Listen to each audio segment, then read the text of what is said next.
ఒక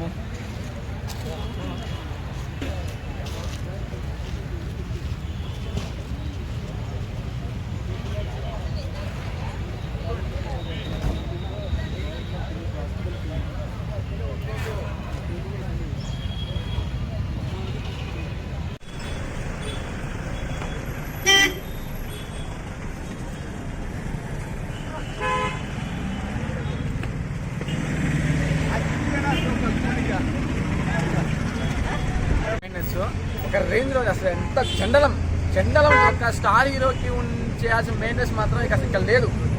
ఇలాంటి మెయింటెనెన్స్తో ఒక స్టార్ హీరోతో ఫోటోషూట్ ఎలా పెడతారు ఈ నిర్మాతలు కానీ మెయింటెనెన్స్ చేసేవాళ్ళు కానీ ఆర్గనైజ్ చేసేవాళ్ళు? ఆర్గనైజ్ తప్పు, బెస్ట్ ఆర్గనైజేషన్. అరే ఫ్యాన్స్ని కొడుతున్నారు, బౌన్సర్ ఫ్యాన్లు కొట్టడం ఏంది? 10 మనసు ఫ్యాన్స్ కొడితే ఒక బౌన్సర్ కొట్టచ్చు. అలాంటిది ఫ్యాన్స్ చేందుకు ఎత్తాడు అంత రైట్ ఏముంది బౌన్సర్కి? అలాంటి బౌన్సర్ కూడా మనం ఎంత ఘోరం కొడుతున్నారంటే కూరగాయలు పిల్లలు కొడుతూనే ఉన్నారు. ఎందుకు కొడుతున్నారో అర్థం కావట్లేదు. అభిమానం పిచ్చి అభిమానం ఆ అభిమానం చూసుకోవాలే కానీ ఫ్యాన్స్ చేస్తారు ఎవరైనా.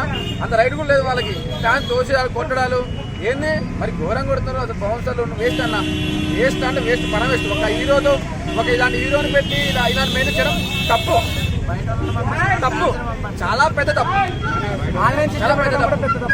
పైగా ఆన్లైన్లో పెట్టారంట, డిస్ట్రిక్ట్ పేల్చి ఆన్లైన్లో పెట్టారు. ఏదంటే మేము ఆన్లైన్లో పంపించిన వాళ్ళని క్యూలో పెట్టి పంపిస్తున్నారు. అంటే మేము పిచ్చోళ్ళమా? వేరే 100 కిలోమీటర్ల నుంచి వచ్చి ఇక్కడికి పిక్కు తీసుకుని పోతున్నాం. 30 మంది వచ్చినాం, ఒక పిక్కు లేకుండా పోతున్నాం. మా వాళ్ళు అయితే 3 ఏడ్చారు కూడా పిక్కు లేకుండా. అంత పిచ్చి మహేష్ బాబు అంటే. అలాంటి మహేష్ బాబు ఫోటో లేకుండా పోతున్నామంటే ఒక్కొక్కరిలో కళ్ళని వచ్చినాం. మా వాళ్ళు 3 ఏడ్చారు కూడా, 3 ఏడ్చినాం. భద్రాద్రి కొత్తగూడెం జిల్లా డిస్ట్రిక్ట్ ప్రెసిడెంట్ అన్న. ఆయన నమ్ముకొని మేము దాదాపుగా ఒక 30 మంది వచ్చినాం అన్న. పోరగాళ్ళం 30 మంది నైట్ హాల్ట్ మొత్తం ఉండి నైట్ అంతా జర్నీ చేసి ట్రైన్లో సీట్లు దొరకకపోయినా కానీ వచ్చినాం. వచ్చి తీరా ఇక్కడ మెయింటెనెన్స్ చూస్తే అన్న బౌన్సర్లు ఉన్నా కానీ వేస్ట్ అన్న. బౌన్సర్లు లేరు, బౌన్సర్లు సరైన వాళ్ళు లేరు. ఎవరి పైరవీలు వాళ్ళే జరుగుతున్నాయి. వెనక నుండి పోయేటోళ్ళు వెనక నుండి పోతున్నారు. లేడీస్కి మర్యాద లేదు. మేము మహేష్ బాబు ఫ్యాన్స్ అని చెప్పుకో